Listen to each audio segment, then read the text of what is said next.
जय हिंद दोस्तों। स्वागत है आप सबका स्लीपी क्लासेस के यूट्यूब चैनल पे।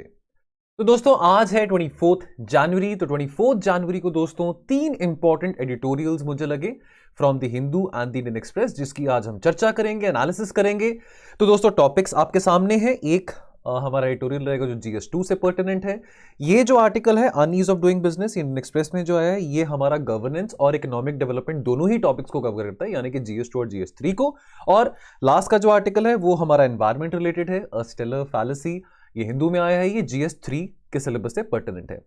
चलिए अब दोस्तों आज की चर्चा शुरू करते हैं। तो पहला आर्टिकल, द इंडिया शैडो।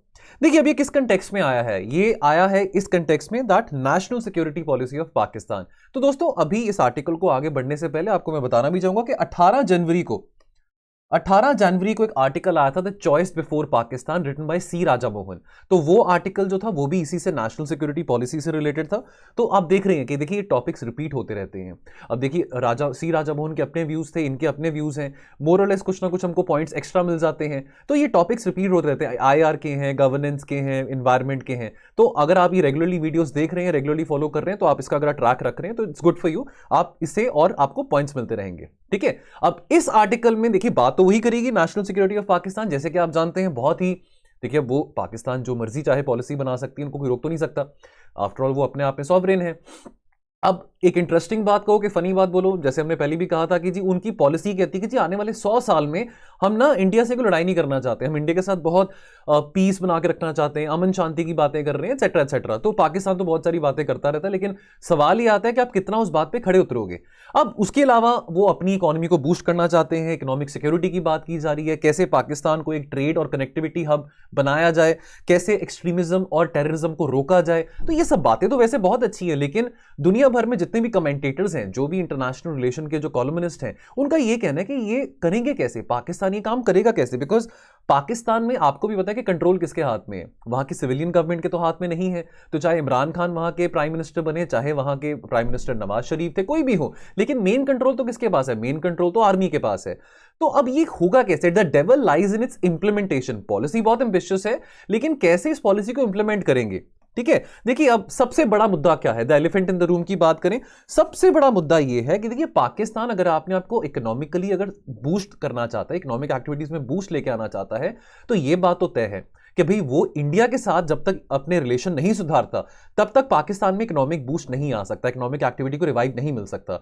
और अगर आप अपने ही पड़ोसी से, देखिए आप अपने आप को कनेक्टिविटी हब मानना चाहते हैं, आप चाहते हैं कि जी पाकिस्तान चाहता है कि कैसे, चलो ज्योग्राफी पाकिस्तान को फेवर भी करती है कि जिस लोकेशन पे वो है, तो सेंट्रल एशिया की बात करें, वेस्ट एशिया की बात करें, साउथ एशिया की बात करें, साउथ ईस्ट एशिया की बात करें, तो Pakistan can become that connecting point. लेकिन आप कैसे बनेंगे ये सब कुछ अगर आप इंडिया के साथ ही रिलेशन ना सुधारे, ठीक है। अब उसके अलावा पाकिस्तान में बहुत सारा जो खर्चा है वो डिफेंस एक्सपेंडिचर पे किया जाता है। अब जो खर्चे की बात करें तो खर्चा किसके कंट्रोल में है? वो ऑब्वियसली आर्मी के कंट्रोल में है। अब वो अकाउंटेबिलिटी तो पाकिस्तान की सोसाइटी को नहीं है। They don't feel accountable, the generals and the majors of the Pakistan army, they don't feel accountable to the people, to the awam of Pakistan। तो इतना सारा वहां पे खर्चा हो रहा है, ऑलरेडी इतना डेट बर्डन है, ठीक है। IMF से इतनी गालियां सुनने को मिलती हैं पाकिस्तान से, तो उनकी इकोनॉमी क्रम्बल कर रही है। देखिए बांग्लादेश को, देखिए बांग्लादेश की जो इकोनॉमिक ग्रोथ है, ठीक है, कितनी ज्यादा बेहतर है पाकिस्तान से। तो इकोनॉमिक एक्टिविटीज तो ऐसे नहीं बूस्ट हो पाएंगी कि एक तरफ आप गुड तालिबान, बैड तालिबान की बातें करें, आप वायलेंस को सपोर्ट करें, लश्कर ए तैयबा को सपोर्ट करें, जैश ए मोहम्मद को सपोर्ट करें, तो ये तो ऐसे नहीं हो पाएगा। इकोनॉमिक एक्टिविटीज और ये वायलेंस और खून खराबा साथ के साथ नहीं हो पाएगा। कश्मीर की बात करें, अब NSP पॉलिसी में ये जो पॉलिसी में बात आई है, वो उन्होंने चलो बोला है कि हम इंडिया के साथ अपने रिश्ते इंप्रूव करना चाहते हैं। चलो बहुत अच्छी बात है, वेरी गुड, करिए, हम भी चाहते हैं। हम तो ये चाहेंगे कि पाकिस्तान में स्टेबिलिटी रहे, पाकिस्तान में इकोनॉमिक प्रोस्पेरिटी रहे। तो ये तो हम चाहेंगे, ये तो हमारे लॉन्ग टर्म इंटरेस्ट के लिए, ये हमारे स्ट्रेटेजिक इंटरेस्ट के लिए है। लेकिन पाकिस्तान ने ये जो बॉल है ना, they have transferred the ball into India's court, कि भाई अगर इंडिया, अब पाकिस्तान को ना मसला कश्मीर का लगता है कि जी कश्मीर का जो मसला उसका अभी तक हल नहीं हुआ। भाई कौन सा मसला है? कश्मीर का तो कोई मसला है नहीं, लेकिन उन्होंने बोला कि जब तक कश्मीर का जो मुद्दा है ना, जब तक उसकी कोई पीसफुल रेजोल्यूशन नहीं होता, तो तब तक बातें आगे नहीं बढ़ पाएंगी। कि ये core of the bilateral relationship है कि जो जम्मू कश्मीर की जो प्रॉब्लम है, प्रॉब्लम उनके हिसाब से है, हमारे हिसाब से कोई प्रॉब्लम नहीं है। नाउ क्वेश्चन ये है कि does Pakistan wants a mutually acceptable solution to Kashmir, और इस मुद्दे को बार बार एक्सप्लॉइट करके, बार बार इस मुद्दे को, इसी टॉपिक को बार बार घसीट के कि कोई इंडिया के अगेंस्ट कोई साजिश करना चाहता है या इंटरनेशनल कम्युनिटी में फिर से वो एक सिंपैथी सीख करना चाहता है कि देखो जी हम तो इंडिया के साथ अपने रिश्ते सुधारना चाहते हैं लेकिन इंडिया जम्मू कश्मीर के मसले को सॉल्व नहीं कर रहा। अब यार हमने अगर आर्टिकल 370 एब्रोगेट कर दिया 5 अगस्त 2019 को, तो अगर आज हमने जम्मू कश्मीर को वापस स्टेटहुड देनी हो तो हम दे देंगे, कोई बात नहीं, लेकिन पाकिस्तान के कहने पे थोड़ी देंगे। तो चाहे मोदी जी की सरकार हो, चाहे डॉक्टर मनमोहन सिंह की सरकार हो, चाहे आगे कोई और मर्जी सरकार हो, तो कोई भी सरकार, कोई भी गवर्नमेंट, कोई पॉलिटिकल पार्टी वो इस रिस्पॉन्स में तो नहीं स्टेटहुड रिस्टोर करेंगे जम्मू कश्मीर में, बिकॉज पाकिस्तान की डिमांड है जी कि वो हमसे अमन शांति के रिश्ते तभी चाहेगा जब हम जम्मू कश्मीर को वापस रिस्टोर करेंगे। तो ये ऐसे नहीं चलने वाली बात। अब जियो इकोनॉमिक्स की बात करें, क्योंकि बात आती है इकोनॉमिक सिक्योरिटी की, इकोनॉमिक पॉलिसीज की, इकोनॉमिक पॉलिसीज को वो बूस्ट देना चाहता है, इकोनॉमिक ग्रोथ देखना चाहता है। देखो जी बहुत अच्छी बात है, वहां पे देखो अपना 7% ग्रोथ, 8% जीडीपी ग्रोथ आप भी बनी है, $1 ट्रिलियन इकोनॉमी, $2 ट्रिलियन इकोनॉमी, आपको कोई रोक नहीं रहा। तो पाकिस्तान का जो एम्फेसिस है वो है जियो इकोनॉमिक्स पे, यानी कि कैसे ज्योग्राफी को कैपिटलाइज करके जिस रीजन पे वो है।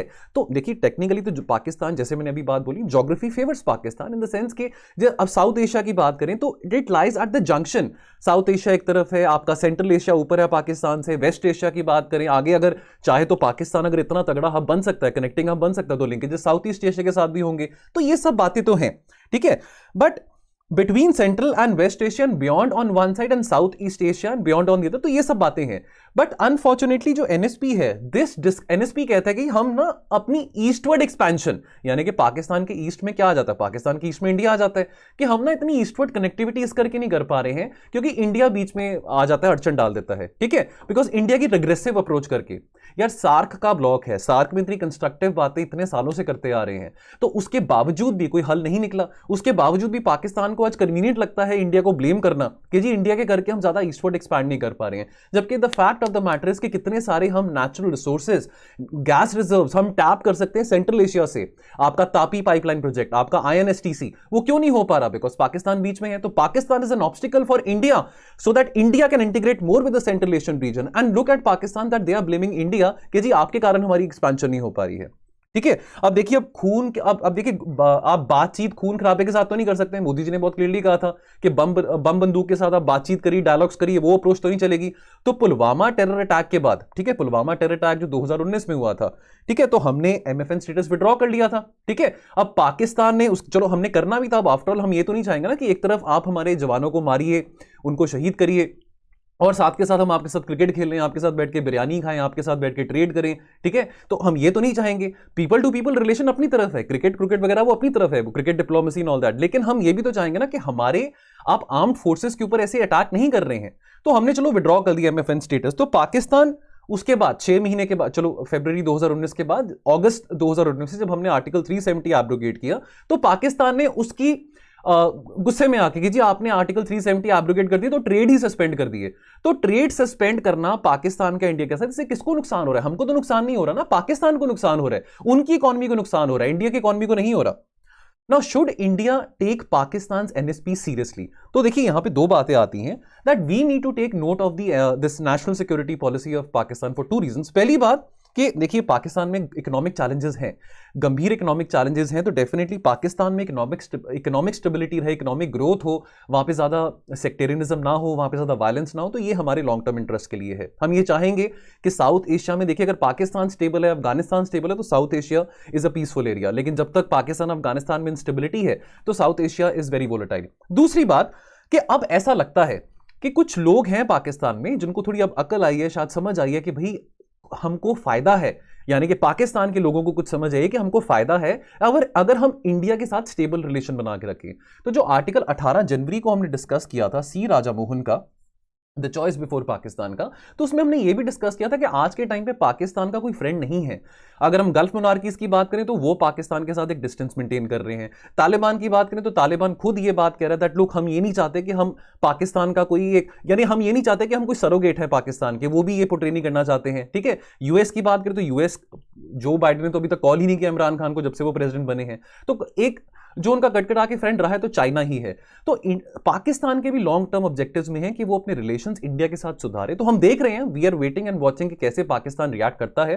अब बातें तो बहुत बड़ी बड़ी हैं कि 100 साल हम कोई लड़ाई नहीं चाहते, इंडिया के साथ दोस्ती चाहते हैं, हम भी चाहते हैं। After all we are the land of Buddha, we are the land of Gandhi, we the land of Ashoka, हम नहीं चाहेंगे लड़ाइयां हो। लेकिन अब ये डिपेंड करता है कि आप कैसे बिहेव करते हैं। ठीक है, आपने बातें तो बहुत बड़ी बड़ी कह दी है, लेकिन we are also waiting and watching that how does Pakistan react to its policies. तो क्वेश्चन क्या बनता है, Pakistan geography favours it to become the backbone for economic linkages for central Asia to south east Asia. Do you agree? क्या आप agree करते हैं? और दूसरा, how can Pakistan NSP become a facilitator for the economic growth in south Asia. तो ये question है, इस एडिटोरियल को बढ़ के आप इस क्वेश्चन का आंसर कर सकते हैं। अगला article unease of doing business, ये इंडियन एक्सप्रेस में आज आया है। तो ये आर्टिकल दोनों आपके GS2 और GS3 के सिलेबस को पर्टिनेंट है। इकोनॉमिक डेवलपमेंट की बात करें GS3 में और गवर्नेंस की बात करें GS2 में। अब देखिए डेटा प्रोटेक्शन एक ज्वाइंट पार्लियामेंट्री कमेटी ने अभी ड्राफ्ट प्रपोजल रखे थे पर्सनल डेटा प्रोटेक्शन बिल के लिए। तो ये 2018 से मुद्दा चलता आ रहा है, डेटा प्रोटेक्शन की बात करें जरूरी भी है। देखिए आज के टाइम पे हम डिजिटल इकोनॉमी की बात करते हैं, इंटरनेट इकोनॉमी की बात करते हैं, हमारा इतना सारा पर्सनल डेटा है, हमारे सोशल मीडिया हैंडल्स हो, हमारे डेबिट कार्ड डिटेल्स हो, क्रेडिट कार्ड डिटेल्स हो, बहुत इजीली कोई भी मैनिपुलेट कर सकता है। तो बहुत जरूरी है कि हम एक डेटा प्रोटेक्शन रिजीम के टुवर्ड्स बढ़े।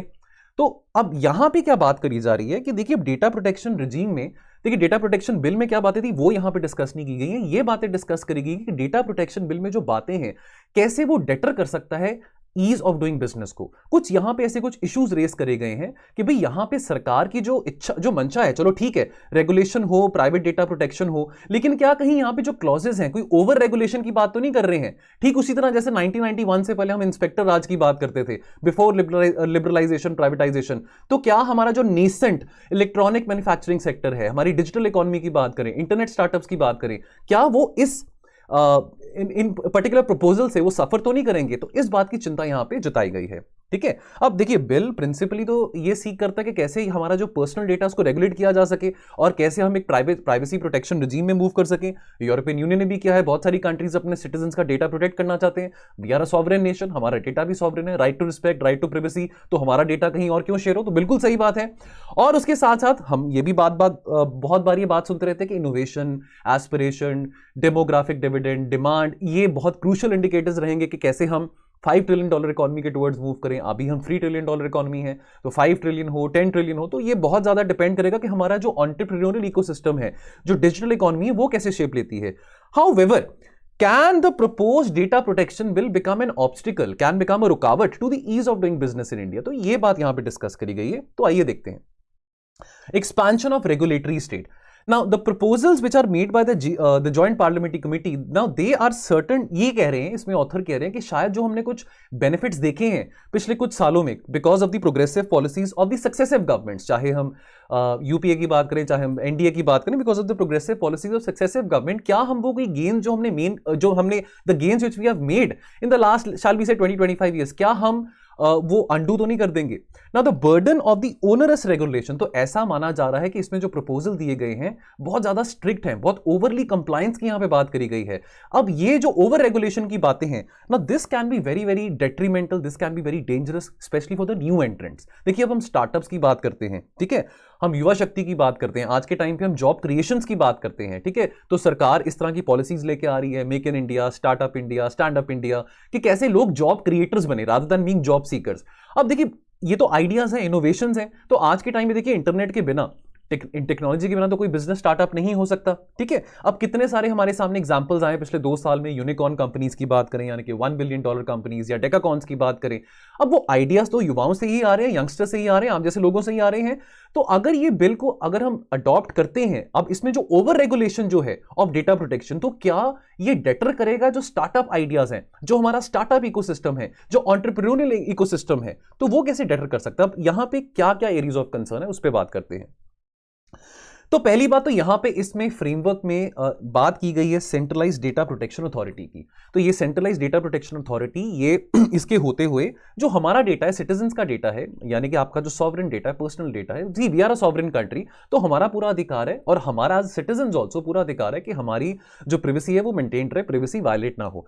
तो हमारा डेटा ना ही कोई सरकार स्नूप करे, ना ही कोई सरकार सर्वेलेंस करे, ना ही कोई और, चाहे फेसबुक हो चाहे इंस्टाग्राम हो, वो सर्वेलेंस करे। तो क्योंकि हमको इस बात का डर हमेशा रहता है कि हम हमेशा किसी ना किसी की नजर में है, ठीक है। तो पहले कहते थे कि uncle Sam is watching you, यानी कि अमेरिका इज वॉचिंग यू। आज लगता है कि हमारी खुद की सरकार इज ऑल्सो वॉचिंग अस, ठीक है। फॉर एग्जाम्पल पेगासस कंट्रोवर्सी की बात करें।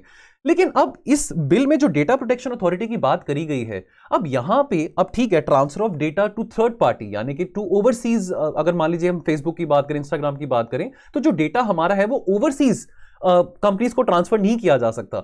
लेकिन यहां पे ये बात का ये एक डर जताया कि ये this can be very detrimental as far as the entrepreneurial ecosystem is concerned, ठीक है। Now this seeks to impose onerous compliance obligations that have very little to do with data protection. तो यहां पे ऐसा लग रहा है कि डेटा प्रोटेक्शन से रिलेटेड बात कम लग रही है, लेकिन सरकार को ज्यादा रेगुलेशन करने में मजा आ रहा है। देखिए, ये हम अपना कोई बायस नहीं बता रहे हैं, जो आर्टिकल में बात है ये वही आपके सामने पेश कर रहे हैं। जैसे मैंने आपको बताया कि एडिटोरियल्स में थोड़ा कंस्ट्रक्टिव क्रिटिसिज्म किया जाता है, पॉलिसीज को लेकर 4 अच्छी बातें भी आती हैं, पॉलिसीज को लेकर 4 थोड़ी बुरी बातें भी आती हैं। तो वो हम, ठीक है, हमारा राइट है, हम एक डेमोक्रेटिक कंट्री में रहते हैं, कोई भी अपना एक्सप्रेशन दे सकता है। तो इनके हिसाब से कि इस प्रपोजल में डेटा प्रोटेक्शन को लेकर बातें कम हैं, लेकिन ज्यादा अननेसेसरी ओवर रेगुलेशन की बातें करेंगी, जो अननेसेसरली हर्डल्स क्रिएट करेंगे कंपनीज के लिए। और दूसरी बात कि ये जो फ्रेमवर्क बनाया गया है, यहां पे कंसल्टेटिव मैकेनिज्म नहीं है कि भी जो स्टेक होल्डर्स कंसर्न्ड हैं उनसे भी बातचीत की जाती, उनसे भी सुझाव लिए जाते, तो वो चीज यहां पे नहीं है। और यहां पे ये बात भी करी गई है कि जो डेटा प्रोटेक्शन बिल जो प्रपोज किया गया है ना, this is out of sync with the international data protection practices. अगर हम यूरोपियन यूनियन की बात करें खास करके, तो क्या हम चाइना का पाथ तो नहीं फॉलो कर रहे हैं? यहां पे ये बात करी गई है कि हम अननेसेसरली ओवर रेगुलेट तो नहीं कर रहे हैं, ओवर सिक्योरिटाइज तो नहीं कर रहे हैं। अगर ऐसा होगा तो they can perhaps stunt the growth of the digital economy. अब यहां पे बात करें हार्डवेयर मॉनिटरिंग की, ना जो जेपीसी हैड आल्सो रिकमेंडेड कि जितने भी हार्डवेयर प्रोडक्ट्स हैं कि उसकी भी मॉनिटरिंग की जाएगी, टेस्टिंग की जाएगी। आपके मोबाइल फोन्स हो, आपके लैपटॉप्स हो, जो भी आपके इलेक्ट्रॉनिक गैजेट्स हैं, जो भी आपके हार्डवेयर गैजेट्स हैं, कि कहीं उन हार्डवेयर गैजेट्स में किसी किस्म का सॉफ्टवेयर तो नहीं डाला गया जिसके करके हमारी नेशनल सिक्योरिटी भी कोई थ्रेट हो सकता है। अब आपको ये भी पता है कि मोस्टली जितने भी हम फोन या लैपटॉप्स, ये सब चीज़ें जो हम टीवीज़ की बात करें, स्मार्ट टीवीज़ की बात करें, कहाँ बनते हैं? आपको पता है चाइना में बनते हैं। तो अब इस बात की चिंता कि भी नेशनल सिक्योरिटी कंसर्न्स की इन तरह की डिवाइसेस में कोई सॉफ्टवेयर तो नहीं डाला जा रहा ताकि हमारे सिटीजन्स के ऊपर स्नूपिंग की जा रही हो या कोई ऐसे सिक्योरिटी कंसर्न्स हो। चलो, अब ये बात तो यहाँ पे समझ आ गई कि चाइना का यहाँ पे हमको एप्रीहेंशन है कि हार्डवेयर प्रोडक्ट जहां से चाइना से जो बन रहे हैं उसमें कुछ ना कुछ इस तरह की मिलावट हो सकती है। लेकिन एक तरफ हम ये भी चाहते हैं, हम मैन्युफैक्चरिंग की बात करते हैं, हम मेक इन इंडिया की बात करते हैं, आत्मनिर्भरता की बात करते हैं। हम चाहते हैं कि इंडिजिनस जो इलेक्ट्रॉनिक मैन्युफैक्चरिंग है वो बढ़े, कि कैसे जो फोन्स अभी चाइना में बनते हैं वो यहीं पे बने, सैमसंग के हो, एप्पल के हो, ठीक है। कैसे हम यहाँ पे प्रोडक्शन कैपेसिटीज और भी गैजेट्स की बढ़ा सकते हैं। तो अगर क्लॉज यहाँ पे है तो इसके चलते अननेसेसरली बहुत सारे स्टेजेस से गुजरना पड़ेगा एक प्रोडक्ट को, जिसमें बहुत सारी टेस्टिंग रिक्वायरमेंट्स होंगी, बहुत सारी मॉनिटरी और इवैल्यूएशन रिक्वायरमेंट्स होंगी।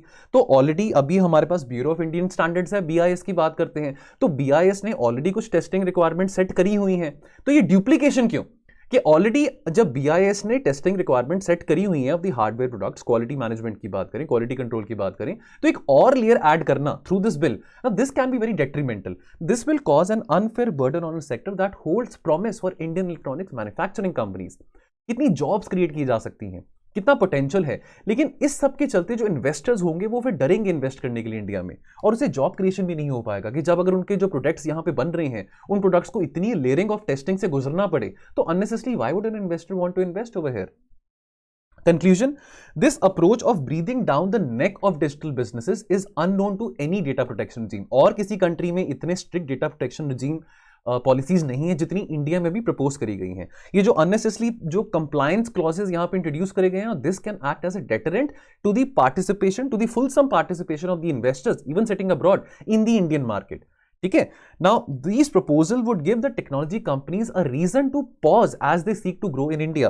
देखिए, टेक्नोलॉजी ट्रांसफर की बात करते हैं, अगर हम मैन्युफैक्चरिंग की बात करें, हार्डवेयर मैन्युफैक्चरिंग की बात करें, तो अब देखिए जो कंपनीज हैं, अगर हम सैमसंग की बात करें, एप्पल की बात करें, अगर हम चाहते हैं कि इंडिया में इनकी मैन्युफैक्चरिंग बढ़े तो टेक्नोलॉजी ट्रांसफर तो करनी पड़ेगी ना। सिर्फ नट और पेचकस उठा के तो आप चीज़ें मैन्युफैक्चर नहीं कर सकते हैं, तो वो स्किल आपको इम्पार्ट भी करनी पड़ेगी। यहाँ पे वर्कफोर्स को स्किल भी करना पड़ेगा। ठीक है, जॉब अपॉर्चुनिटीज बढ़ेंगी, लेकिन फिर कोई कंपनी यहाँ पे आके इन्वेस्ट क्यों करना चाहेगी जब यहाँ पे इतने स्ट्रिक्ट पॉलिसीज होंगे, जब यहाँ पे अगर फिर से उस बात का डर होगा कि यहाँ पे फिर से हम इंस्पेक्टर राज वाले एरा में तो नहीं आ रहे हैं। तो देखिए सरकारों को मजा आता है रेगुलेट करने में, कोई भी सरकार हो, लेकिन बात यहाँ पे ये है कि ओवर रेगुलेशन क्या सही है, वो बात यहाँ पे करी जा रही है। क्वेश्चन क्या बनता है, now JPC proposals on data protection has a potential to take India's nascent electronic manufacturing sector back to the days of inspector Raj. Do you agree? Substantiate your answer. ठीक है, तो ये आप आर्टिकल पढ़ के इसका आंसर आप इजीली कर सकते हैं। चलिए लास्ट आर्टिकल आज का, तो दोस्तों यहां पे बात करी जा रही है अ स्टेलर फैलेसी, ये हिंदू में आया था। यहां पे एक नया एक स्टार रेटिंग सिस्टम इंट्रोड्यूस किया गया है अगर हम बात करें एनवायरमेंट इंपैक्ट असेसमेंट की। देखिए यहां पे एक बात समझने की है, देखिए आज से कुछ 10 साल पहले अक्सर जो अभी आज रूलिंग पार्टी है, ऑपोजिशन में थी, तो वो ये कहती थी कि जी इंडिया में ना इतने सारे बिजनेसेस आना चाहते हैं, लोग इन्वेस्ट करना चाहते हैं, लेकिन एनवायरमेंट क्लियरेंसेज नहीं मिलते हैं। ठीक है, तो उस टाइम पे जयंती नटराजन थे, वो हमारे एनवायरमेंट मिनिस्टर थे, मैं 2012-13 की बात कर रहा हूँ। तो उनको एक ना नया टर्म इंट्रोड्यूस किया गया था, नटराजन टैक्स, टैक्स टेररिज्म। ठीक है कि जी यहाँ पे एनवायरमेंट क्लियरेंसेज मिलते नहीं है अननेसेसरली, जो कंपनीज हैं जो यहाँ पे इन्वेस्ट करना चाहती हैं उनको एनवायरमेंट क्लियरेंस लेने में 2-2, 3-3 साल लग जाते हैं। और ये जो अथॉरिटीज हैं, जो अगर हम मिनिस्ट्री ऑफ एनवायरमेंट की बात करें, जो लोकल अथॉरिटीज हैं जो कि एनवायरमेंट इंपैक्ट असेसमेंट स्टडी करती हैं, वो अननेसेसरली यहाँ पे फिर करप्शन में डील करती हैं, और जब तक इन्वेस्टर उनको अच्छे खासे पैसे ना खिलाए तब तक वो उनको क्लियरेंस नहीं देते हैं। इसको लेके बहुत कंट्रोवर्सी चलती थी। आज के टाइम पे बात करी जाती है ईज ऑफ डूइंग बिजनेस की, कैसे जल्दी हम ये रेड टेपिज्म ना आने दें, पॉलिसी पैरालिसिस ना हो, कि कैसे जल्दी प्रोजेक्ट्स को क्लियरेंस मिल सके, ईज ऑफ डूइंग बिजनेस को बढ़ावा मिल सके, फाइलें ज्यादा टाइम के लिए अटकी ना रहें। चलो अच्छी बात है, लेकिन एनवायरमेंट की बात करें, इकोलॉजी की बात करें, यहां पर अगर आप जल्दबाजी दिखाएंगे, अगर यहां पर आप एक कॉम्पिटिशन रख देंगे, देखो कि जो स्टेट अगर बहुत कम टाइम में, अगर बहुत कम दिनों में कोई भी प्रोजेक्ट उनके स्टेट में जो आ रहा है, जो which is pertinent to let's say mining और इंफ्रास्ट्रक्चर डेवलपमेंट, अगर उसको जल्दी एनवायरमेंट क्लियरेंस दे देगा ना, उसको ज्यादा पॉइंट्स मिलेंगे। ठीक है, तो ये कंपटीशन प्रमोट करना क्या हेल्दी बात है? Now a move by the union environment ministry to implement a star rating system, now this has created a controversy. देखिए मोस्टली जो एनवायरमेंटल इंपैक्ट असेसमेंट होता है ना, majorly 80 to 85% of the projects में वो स्टेट लेवल पे होता है। बहुत बड़े जो साइज के प्रोजेक्ट्स होते हैं, बहुत जिसमें बहुत ज्यादा इन्वेस्टमेंट रिक्वायर्ड होती है, तो वहां पे तो जो आपकी क्लियरेंस होती है वो उसमें फिर सेंट्रल गवर्नमेंट की भी इन्वॉल्वमेंट आ जाती है, लेकिन mostly state level environmental committees होती हैं जो क्लियर कर देती हैं। अब यहां पे स्टार रेटिंग सिस्टम में points would be rewarded for transparency, efficiency and accountability. और यहां पे यूनियन कैबिनेट का कहना है कि हमने ये प्रपोजल इस करके स्टार रेटिंग सिस्टम का अनाउंस किया है, यानी कि ज्यादा स्टार्स देने, ज्यादा नंबर देने, कि जो स्टेट कम समय में अपने स्टेट में प्रोजेक्ट्स क्लियर करेगा। कि पर्पस क्या है? कि पर्पस है कि कैसे हम ईज ऑफ डूइंग बिजनेस को और बढ़ावा दे सके, स्विफ्ट क्लियरेंसेस मिल सके। आइडिया बुरा नहीं है, लेकिन एनवायरमेंटल इंपैक्ट असेसमेंट में अगर हम स्विफ्ट क्लियरेंसेस देना शुरू कर देंगे तो फिर हम सस्टेनेबल डेवलपमेंट कैसे कर पाएंगे? अब एनवायरमेंटल इंपैक्ट असेसमेंट की बात करें तो this is a very very important cornerstone of ensuring कि जो इकोलॉजिकल कॉस्ट है, देखो डेवलपमेंट तो हमको चाहिए, सड़कें बनानी है, मॉल्स बनाने हैं, ठीक है, हमको जो भी हमने डेवलपमेंट करनी है, आफ्टर ऑल 110-115 लाख करोड़ हमने स्पेंड करने आने वाले 5 सालों में, तो लोगों को अगर गरीबी से अपलिफ्ट करना है तो हमको डेफिनेटली डेवलपमेंट तो चाहिए। लेकिन हमने ये भी देखना है कि डेवलपमेंट इस तरह तरीके से हो कि जो इकोलॉजिकल कॉस्ट है ऑफ द इंफ्रास्ट्रक्चर डेवलपमेंट वो बहुत कम है। नाउ अब यहां पे पते की बात आती है, जो प्रोस्पेक्टिव प्रोजेक्ट्स हैं above a certain size, now and with the potential to significantly alter the natural environment, वो अप्रूव किए जाते हैं by the state environment impact assessment authority, SEIAA। जो बड़े साइज के प्रोजेक्ट्स होते हैं, कैटेगरी ए साइज, जो कैटेगरी ए प्रोजेक्ट्स होते हैं, now they are cleared by an expert committee found by the central government. लेकिन मोस्टली जो प्रोजेक्ट्स हैं, बल्क ऑफ द प्रोजेक्ट्स हैं, चाहे वो माइनिंग के हो, कंस्ट्रक्शन के हो, स्मॉल इंडस्ट्री प्रोजेक्ट्स हो, जो कंसिडर्ड किए जाते हैं लेस पोल्यूटिंग, वो मोस्टली स्टेट लेवल से ही पास किए जाते हैं। तो 80 to 85% जो प्रोजेक्ट्स हैं उनको environmental clearance state environment impact assessment authority से ही मिल जाती है। अब चेजिंग द स्टार्स की बात करें ऑन, अब यहां पे जो नए रूल्स आए हैं उसके हिसाब से on a scale of 7 and SEIAA for instance will get more points for granting a clearance in less than 80 days, जहां पे अगर पहले वो 105 दिनों में होते थे। अ स्कोर ऑफ 7 और मोर वुड बी रेटेड 5 स्टार। तो होगा क्या? ये स्टार लेने के चक्कर में, नंबर लेने के चक्कर में सारी स्टेट्स अब क्या करेंगी भी, अगर 80 दिन की बात है, लो हम 40 दिन में क्लियर कर देते हैं, महीने में क्लियर कर देते हैं, तो आप इस बात की स्टडी कहां कर पाएंगे कि उसका इकोलॉजिकल बैलेंस क्या है, उस प्रोजेक्ट का जो इकोलॉजिकल कॉस्ट है वो क्या होंगी। दूसरी बात यहां पे ये आती है कि जो एनवायरमेंटल इंपैक्ट असेसमेंट कमिटीज हैं, यहां पे इस बात का भी एक कंसर्न रेस किया गया कि यहां पे जो टेक्नोक्रेट्स हैं, जो स्पेशलिस्ट हैं, जो एक्सपर्ट्स हैं, उनकी राय नहीं मानी जाती है, उनको नहीं रखा जाता, और इन कमिटीज में ब्यूरोक्रेट्स को रखा जाता है। अब देखिए ब्यूरोक्रेट्स जनरलिस्ट हैं, वो एक्सपर्ट्स नहीं हैं, तो उनको क्या पता होगा कि एनवायरमेंटल इंपैक्ट असेसमेट कैसे स्टडी करना है। तो एक्सपर्ट्स की इन्वॉल्वमेंट बहुत जरूरी है। और दूसरी बात, ये जल्दबाजी में स्विफ्टली क्लियरेंस देना वो बात सही नहीं रहेगी। Conclusion, now the state committees are currently hampering by having too few independent experts। तो ज्यादातर जो क्लियरेंसेस की जा रही हैं वो पहली बात तो बहुत जल्दबाजी में की जा रही है, दूसरी बात जो क्लियरेंसेस की जा रही है वो ब्यूरोक्रेट्स कर रहे हैं जिनको एक्सपर्टीज नहीं है, जिनको सब्जेक्ट मैटर एक्सपर्ट नॉलेज नहीं है इस चीज को लेके। The way forward is to take steps to increase the trust in the system।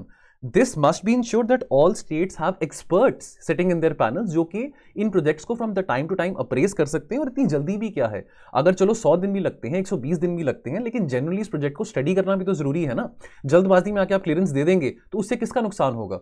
After all आपको इकोलॉजिकल कॉस्ट भी स्टडी करने बहुत जरूरी है, कितना उस प्रोजेक्ट का एनवायरमेंट पे, क्या उस टेरेस्ट्रियल इकोसिस्टम की बात करें, एक्वेटिक इकोसिस्टम की बात करें, है ना, ये बातें एनवायरमेंट में हम पढ़ते हैं कि क्या इंपैक्ट होगा उसका, वो भी समझना जरूरी है। तो ये यहां पे बात करी गई है। क्वेश्चन क्या बनता है, swift environment clearances can be detrimental to sustainable development, evaluate in context of the star rating system proposed by the ministry of environment, forest and climate change. चलिए दोस्तों, ये थे आज की 3 एडिटोरियल्स। जाने से पहले a very quick thing, I just take 30 second. जैसे कि मैं कहता रहता हूँ, प्रीलिम्स बहुत पास में है। दोस्तों, अगर आप हमारे साथ जुड़ना चाहते हैं, आप हमारे क्रैश कोर्सेज अवेल करना चाहते हैं, अपनी प्रिपरेशन को और पॉलिश करना चाहते हैं, अपने करंट अफेयर्स की रिवीजन की बात करें या हम जीएस की बात करें, तो आप हमारे साथ जुड़ के कोर्सेज को इनवेल कर सकते हैं। और साथ के साथ आप ये मॉक टेस्ट सीरीज भी आपको प्रोवाइड की जाएंगी। 28 टेस्ट इसमें रहेंगे, जिसमें हाफ लेंथ टेस्ट भी होंगे, फुल लेंथ भी होंगे, और स्टैटिक और करंट अफेयर्स दोनों से इंपॉर्टेंट क्वेश्चन इसमें पूछे जाएंगे।